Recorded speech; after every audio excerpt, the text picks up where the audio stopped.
old-fashioned rumble over the dunes between three drivers who are trying to close the gap on the mighty Kamaz. Martin Maciek, who is having some power issues with his engine.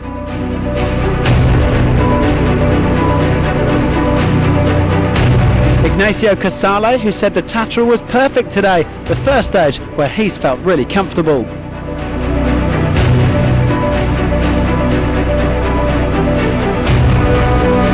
And Martin van den Brink, who was the quickest of the three. A nice fight, said the Dutchman, but it wasn't easy to follow their friends from Russia.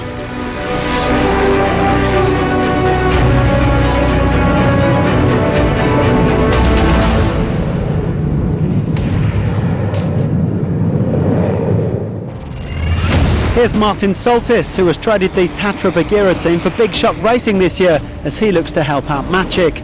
He lost a bit of time on stage 1B with punctures and mechanicals, and he's currently 16th overall.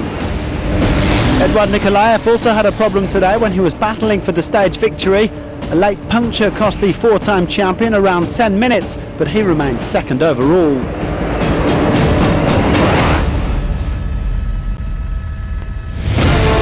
Anton Shibalov is the lowest placed of the four Kamaz master drivers, but he pushed hard today, making the most of these fast tracks. Last year's runner-up only dropping around 4 minutes. A fine effort from Janus van Kasteren in spite of a cracked window. The Dutchman was third and had fun chasing the Kamaz over these dunes. Just the adrenaline that you have when you have a Kamaz in front of you and you come closer to him, and it was also a very nice stage. Also long tracks, but I'm happy. Dmitry Sotnikov once again reigned supreme, taking his second stage win to extend his overall advantage.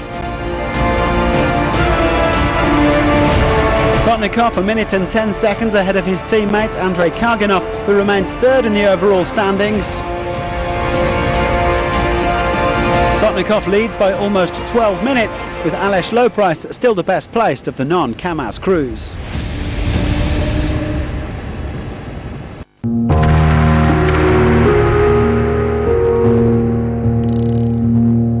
From the mists of time and former days in the sun comes Dakar Classic.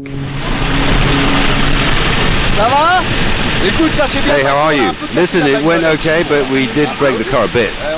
We lost 2 wheels and damaged the door, but we managed to get through and have fun.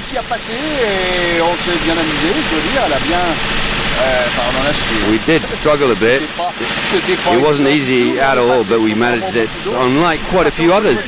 We went through a lot of cars. It was formidable.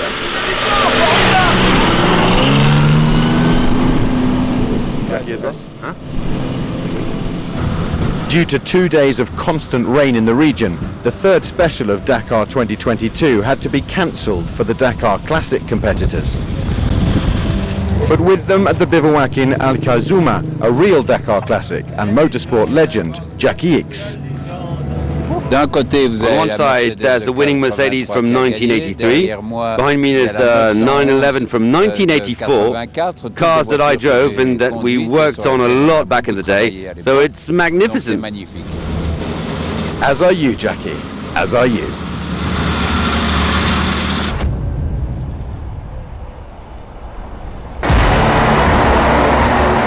We see on Facebook, on Instagram, how many followers who like this truck. It is going to be a real favorite for a lot of people.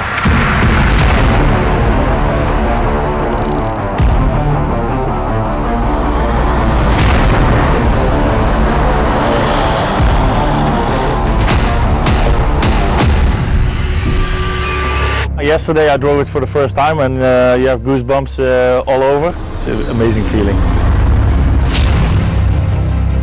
The truck originally, at least the front part, is from Dakar 83, and during this Dakar my father decided, came to the conclusion that one engine was not enough, and then the guy from DAF said, then we take 2 engines. It's a very simple technology if you think about it, but at the time it was really amazing. This truck and the 85 truck, they were in our company for many years. Completely rotten, not driving, and I think The whole Dakar Classic is a fantastic category. We cannot leave this at home. We need to participate and to show this museum piece to the world. I talked with my father. I said, okay, we're going to build it again, and we started to rebuild the engines and to do the work on the cabin.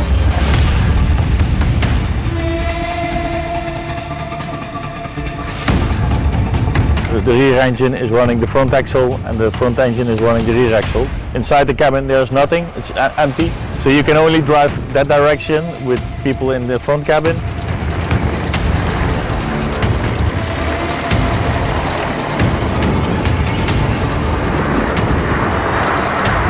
He's very proud to have this truck ready again and in the original colors.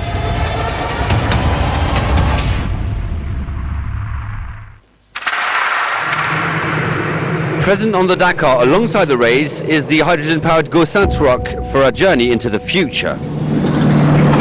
There are a lot of emotions for the whole team, because it's a challenge. It is already a victory in itself to have successfully built a vehicle in 8 months. And we are there to push the whole industry and show that the technology exists. The H2 racing truck will face the toughness of the Dakar. It is the first hydrogen truck to make a racing truck.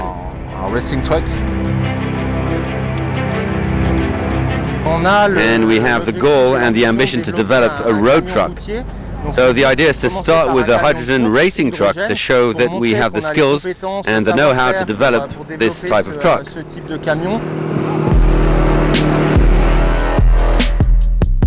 To produce electricity, we use a fuel cell that will transform part of this hydrogen into electricity. Another part goes into water. 450 liters of water are produced.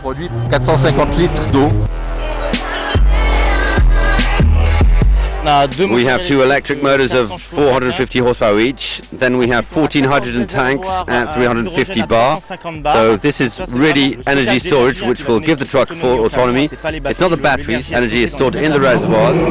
And above we have 4 fuel cells of 100 horsepower each, which are constantly rotating to supply the truck with 400 horsepower of power.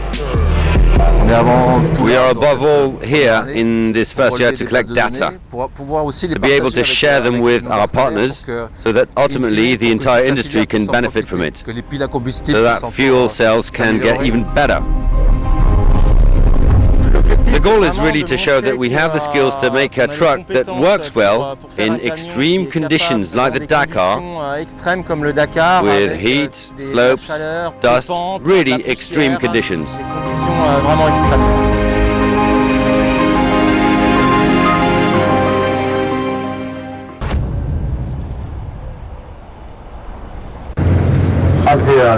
Yesterday evening at the Al Khaisuma bivouac, Sébastien Loeb was celebrated in style as the joint leader of the World Rally Raid Championship. Little did he know that it wouldn't last.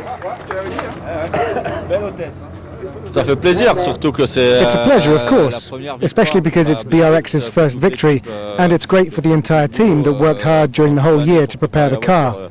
It's nice to give them a stage win, because a rally raid stage is always long and difficult. You have to last over 300 kilometers. It was a good day.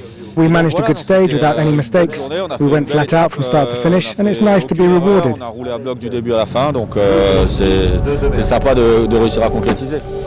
In the new W2RC standings, Nasser Al-Attiyah remains in the lead, but on his own. He now has a 3-point lead over Loeb. Nani Roma's third, ahead of Saudi Yazid Al-Raji.